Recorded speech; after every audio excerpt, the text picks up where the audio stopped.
I was stopped at a red light on Maple Avenue, the same intersection I'd crossed almost every weekday for years. The heater was humming low. My left foot rested on the brake, easy pressure, nothing unusual. Then the pedal sank, no resistance, just empty space. I pressed again, harder this time, waiting for that familiar bite. It never came. The light was still red. Cars were moving cleanly through the intersection in front of me. My pickup kept rolling forward, slow but steady, like it had made a decision without me. I remember noticing how quiet everything felt in that moment. I pulled the emergency brake. The truck shuddered, complained, slowed just enough to give me hope, then kept moving. My chest tightened, not panic exactly, more like sudden clarity. I was 62 years old, and for the first time I understood how accidents happen to people who swear everything was fine a moment earlier. I turned the wheel right, mounted the curb, and clipped a utility box near a bus stop. Metal bent. The truck stopped. I sat there with both hands on the steering wheel, breathing through my nose, counting until my heart settled back where it belonged. Someone knocked on my window. A man in a winter jacket asked if I was hurt. I told him I was okay. That wasn't true, but it was close enough. The truck was towed to a small shop a mile from my house. Same place I'd been going to for over a decade. I trusted them. That mattered to me. The mechanic came back holding his phone, not rushing, not casual either.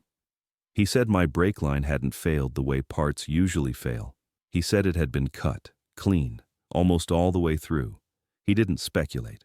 He didn't dramatize it. He just showed me the photo and let the silence do the work. I drove home carefully after the repair, windows cracked, radio off. I kept replaying the morning, the pedal, the quiet, the way the truck had kept moving as if nothing was wrong. That night, I slept badly.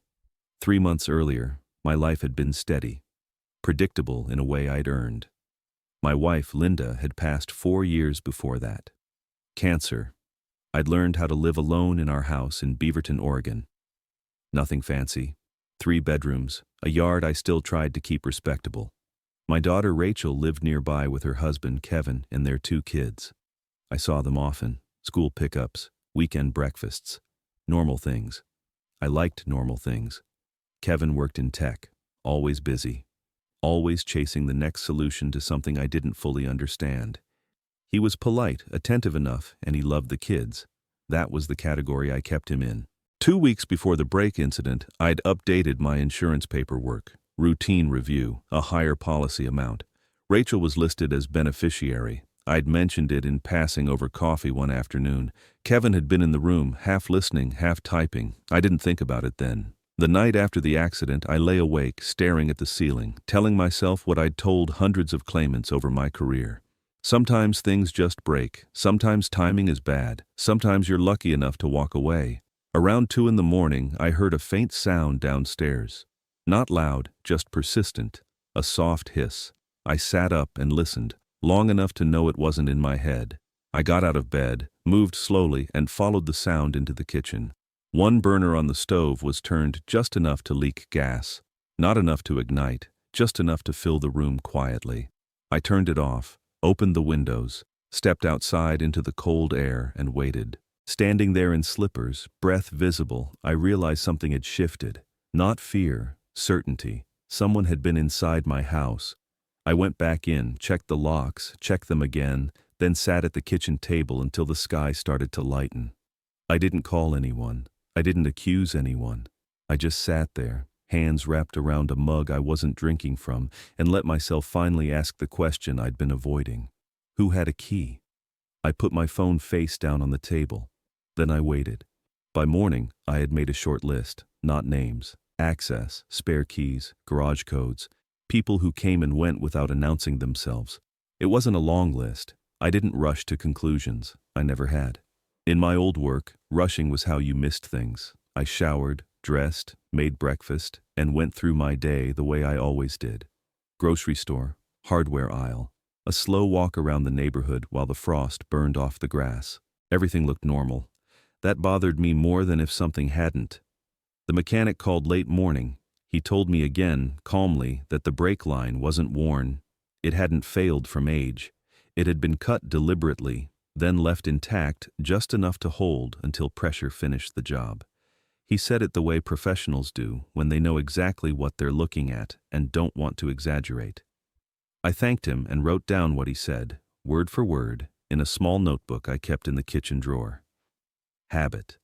I'd spent decades reading statements that changed later. Memory drifts. Ink doesn't. That night I didn't sleep much. Not from fear, from pattern recognition. The gas, the brakes, both quiet. Both meant to look like accidents. The house was locked. No signs of forced entry. Nothing disturbed except the one thing that mattered. I checked the spare keys. One was with my neighbor, Mrs. Alvarez, who barely left her house and used a cane even when she did. One was locked in a box at the auto shop, and one had been given years ago to Rachel for emergencies, for convenience, for trust, which meant Kevin had access to it. That thought didn't come with anger. It came with resistance, a mental pushback. I didn't want it to fit, so I tested it against everything else I knew. Kevin had been under pressure lately. Rachel mentioned it in passing. Work wasn't going well. Investors were restless. He was distracted at dinners, on his phone more than usual.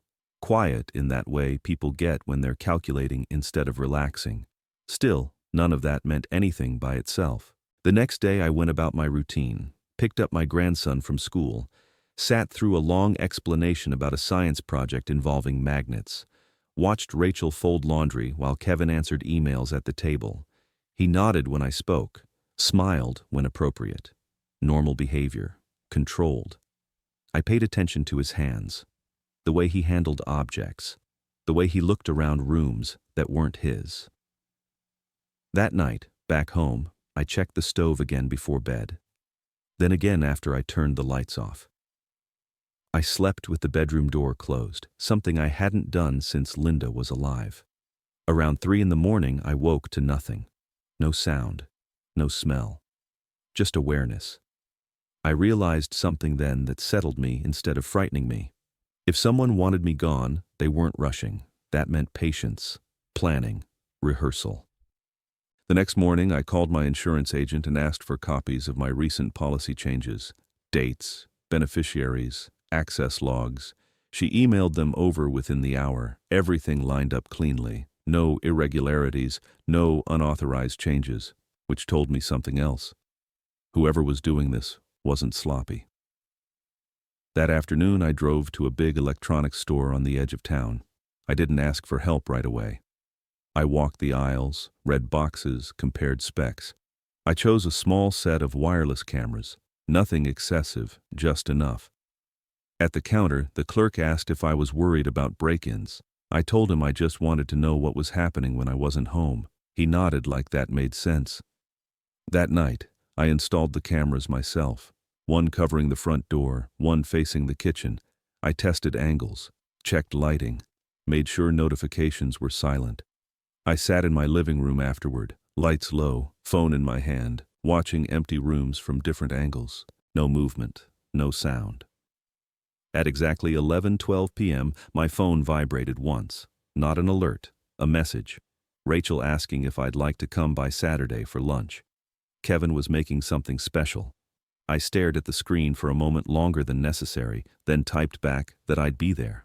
I set the phone down, and for the first time since the accident, I felt certain that I wouldn't have to wait long. Saturday came quietly. I arrived at their house just before noon, like always. Same street. Same short driveway. The kids ran to the door before I'd even knocked. Shoes half on, voices overlapping, normal chaos. Kevin followed a few steps behind them. He smiled, shook my hand, asked about the truck. I told him it was fine now, fixed. He nodded once like he'd already moved past the subject. Lunch was easy, grilled sandwiches, soup. The kids talked, Rachel listened. Kevin checked his phone more than he needed to. Nothing obvious, nothing worth accusing someone over. After we ate, Rachel and I cleaned up while the kids played in the living room. Kevin excused himself, said he needed the bathroom. His phone stayed on the table. That stood out to me. I kept my movements slow, loaded plates, rinsed cups, let the moment stretch. 7 minutes later, Kevin came back, looking relaxed. Too relaxed. We said our goodbyes a few minutes after that. Hugs, promises, plans for next weekend. I waited until their car turned the corner before I pulled out my phone. The camera feed loaded without trouble. I didn't start with the kitchen. I already knew what that would show. Instead, I opened the interior camera facing the front door. I scrubbed backward through the footage. There he was, Kevin walking down the hallway, slowing, looking over his shoulder, reaching into his pocket. He stopped just long enough to press my house key into a small gray block of clay. Clean, efficient, practiced. 15 seconds. Then he continued to the bathroom like nothing had happened. I watched it again, then once more, slower this time. That was the moment things stopped being theoretical. I didn't raise my voice, didn't pace, didn't feel anything dramatic. I sat at the kitchen table and wrote down the timestamp, camera angle, duration. Step 1 was finished. That evening, I made a call to someone I trusted, an old colleague from my working years who'd moved into private investigations after retirement. His name was Paul. He didn't interrupt while I explained. He never did. When I finished, he asked me one question. Do you want to be right, or do you want to be safe? I want proof, I said. He came by the next morning. Paul didn't rush either. He walked the house, checked angles, looked at the existing cameras and nodded. Then he started adding things I wouldn't have thought of. Smaller devices, hidden placements, sensors that didn't announce themselves. We worked in silence most of the afternoon. Before he left, he looked at me and said something I didn't forget. If he comes back, he won't improvise. He'll follow a plan. Plans leave records. That night, I slept upstairs with my phone on the nightstand. The house was quiet, almost peaceful. At 2:18 a.m., nothing happened, and that told me something too. I turned the screen face down. Then I waited. By Monday morning, I stopped thinking in feelings and started thinking in steps. That was familiar territory. Step 1, change nothing publicly. Routine keeps people careless. I went to the grocery store at the same time, took the same walking route, picked up my grandson from school and listened to him explain the rules of a game he'd invented. At night, I watched the camera feeds without reacting to them. Kevin didn't come back right away. That told me he was waiting for something to change. Step 2, introduce a reason. Tuesday afternoon, Rachel called. She said Kevin was worried about me, said I'd seemed distracted lately, asked if I was sleeping okay. The concern sounded real. That bothered me more than if it hadn't. I told her I was thinking about taking a short trip. Just a few days. Clear my head. Drive north. Get some quiet. She liked the idea immediately. Said I deserved it. Said Kevin would feel better knowing I was resting. That night, I packed a small bag on purpose. Left it by the door where the front camera would see it. Wednesday morning, I loaded it into the truck and drove away. I didn't go far. Paul was waiting 2 blocks over in a plain van with dark windows and patience written into his posture. I got in without a word. We drove 10 minutes, parked, and waited. The house stayed quiet all day. I went to a motel nearby that afternoon and made sure I was seen. Checked in. Ate dinner in the lobby. Read a newspaper where someone could notice me. At dusk, Paul picked me up again. Step 3, reduce uncertainty. If Kevin believed I was gone, he'd act. People don't take risks when there are unknowns. They wait, or they confirm. At 7:42 p.m., my phone buzzed once. Front door sensor. I didn't speak, just handed the phone to Paul. Kevin came in carrying a toolbox. He moved through the house like he belonged there. No hesitation, no wasted motion. He went straight to the stairs. Paul didn't narrate. He didn't have to. Kevin loosened the railing, adjusted the top step, tested it once with his foot. Then he tightened everything just enough to look intact. He left 8 minutes later. Paul exhaled slowly. That wasn't a test, he said. That was intent. We didn't call anyone yet. I needed one more thing. I went back to the motel and slept for 3 hours. Then I returned home alone just before midnight.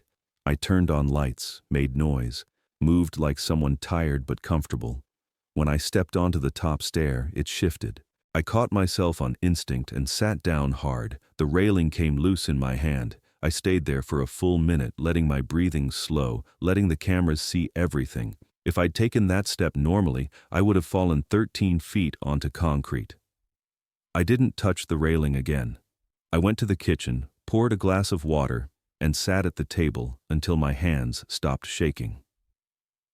Paul arrived 20 minutes later with someone else this time. A detective he trusted. She didn't ask emotional questions. She watched the footage, took notes, checked timestamps. When she looked up, her expression had changed. "This is reckless endangerment," she said. "Possibly worse. But if you want this to hold, we need more." I nodded. "I know." We talked quietly for an hour, adjusted equipment, added monitoring to systems most people forget about: heat, power, entry logs. Before they left, the detective said something simple. "He'll come back, and when he does, he'll think he's alone." After that, all I had to do was wait. I put the phone face down, then I waited. He didn't come back the next night, or the night after that, which told me he was adjusting. Friday afternoon, Rachel called and asked if I wanted to come over for dinner. Kevin was cooking, said things were finally turning around at work. She sounded lighter than she had in weeks. I agreed. Dinner was calm, almost warm. Kevin talked more than usual, laughed in places that felt rehearsed. He looked at Rachel when he spoke, not at me. That wasn't an accident. I stayed until a little after 9, helped clear plates, hugged the kids, let everything feel normal. Then I went home. Paul and the detective were already in position, parked out of sight. The house lights were on when I arrived. Nothing looked disturbed.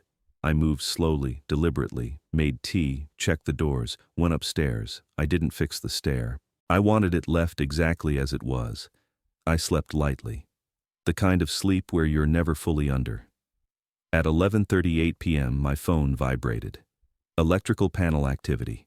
Paul's message came through immediately after. "We see it." I stayed still. The furnace shut down a minute later. The house began to cool, not fast, just enough to matter by morning. I waited. At 11:46, the monitoring system confirmed remote access. Someone had activated the device. No physical presence, no forced entry. Clean. Paul texted again. "Moving now." 6 minutes later, my phone rang. It was Rachel. Her voice was unsteady.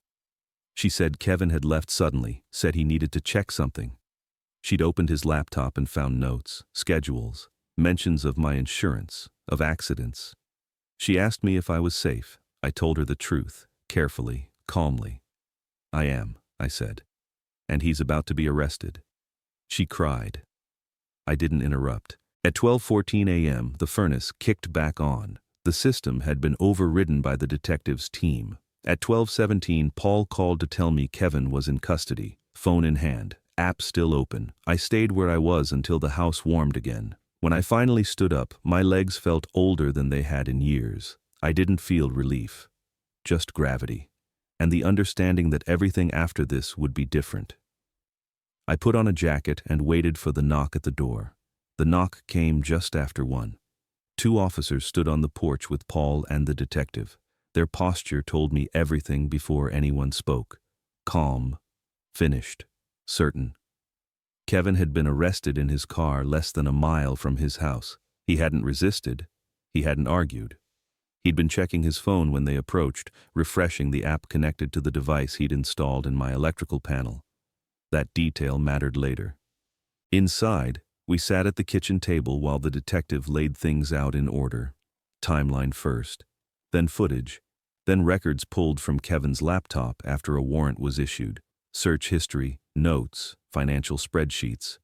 There was no speech, no moral framing, just sequence. The brake line came first, then the gas, then the stairs, then the power cutoff. Each attempt cleaner than the last, less visible, more plausible. By dawn, the house felt colder than it should have, even with the heat running.